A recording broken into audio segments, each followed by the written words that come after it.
Hello दोस्तों, राधे राधे, जय श्री राम, हरे कृष्णा जी।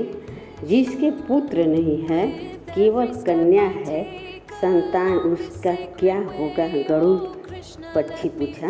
एक दिन वैकुंठ धाम में पक्षी राज गरुड़ अंतिम चिंतन मुख से श्री विष्णु के चरण सेवा कर रहे थे।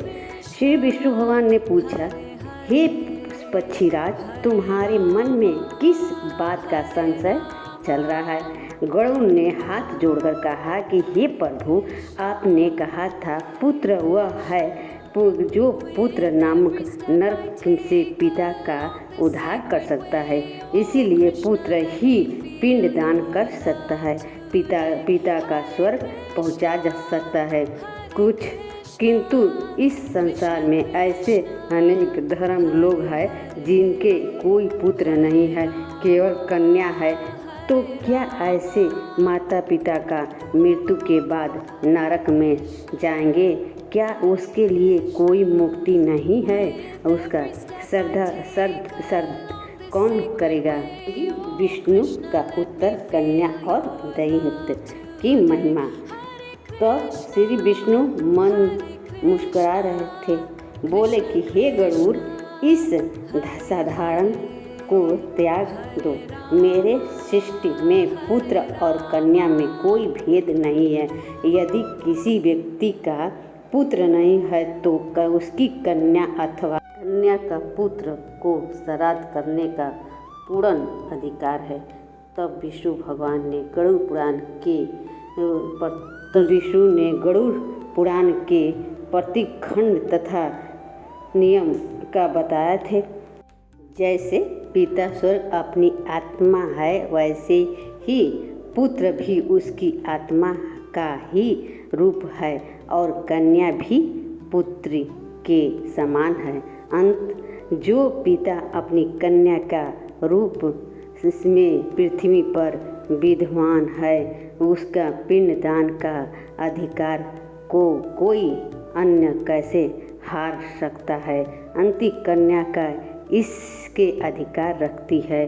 श्री विष्णु भगवान ने आगे कहा, जिस व्यक्ति का पुत्र नहीं होता है, उसके लिए यदि उसका देहांत कन्या का पुत्र पिंडदान करता है तो वह पुत्र का पिंडदान के समान ही फलदायक हो। विवाहित कन्या का पुत्र अपने नाना नानी का लिए पिंडदान कर सकता है और उसे वह वैकुंठ लोक को प्राप्त करता है। धर्मदत्त और उसकी पुत्री सुमित की कथा इस विशेष का स्पष्ट करने के लिए श्री विष्णु ने एक प्राचीन कथा सुनाई। एक गांव में धर्मदत्त नाम का एक धर्मात्मा ब्राह्मण रहता था। वह जीवन भर पूजा पाठ करता था, परंतु उसके मन में एक ही दुख था, उसका कोई पुत्र नहीं था। उसकी केवल एक ही गुणगान कन्या थी, जिसका नाम सुमित था। जब धर्मदत्त बुद्ध हुआ तो मृत्यु से पहले रोता हुआ अपनी पत्नी से बोला, मेरे दुर्भाग्य, मेरी मृत्यु के बाद मुझे जल कौन देगा? ऐसा वंश का दीपक बुझ गया, मैं निश्चित ही पुत्र नरक में जाऊंगा। यह सुनकर उसकी पुत्री सुमिता एक ऋषि के पास गई। ऋषि ने कहा, बेटी, तुम क्यों रोती हो? शास्त्र कहता है कि पुत्री का पुत्र कन्या का पुत्र के समान होता है। तुम अपने पिता को यह वचन दो कि तुम्हारा गर्भ में उत्पन्न होने वाला पुत्र के ही उनका पिंडदान करेगा। पिता की मृत्यु के बाद समाज के लोग कहने लगे, इसका कोई पुत्र नहीं है, इसकी आत्मा को मुक्ति नहीं मिलेगा। किंतु सुमिता ने साहसपूर्वक शास्त्र अनुसार प्रतिनिधि द्वारा यह मंत्रहीन अपने पिता का अनुष्ठान संस्कार कराया। कुछ समय बाद सुमित के एक पुत्र हुआ। वह बड़ा हो गया और वह श्रद्धा भक्ति से अपने नाना धर्मात्मा का नाम पिंडदान किया। उसी रात धर्मदत्त दिव्य शरीर से स्वर्ग में आकर अपनी पुत्री से बोला, बेटी, तेरे पुत्र द्वारा किया गया पिंडदान से मैं प्रीत हुए हूँ।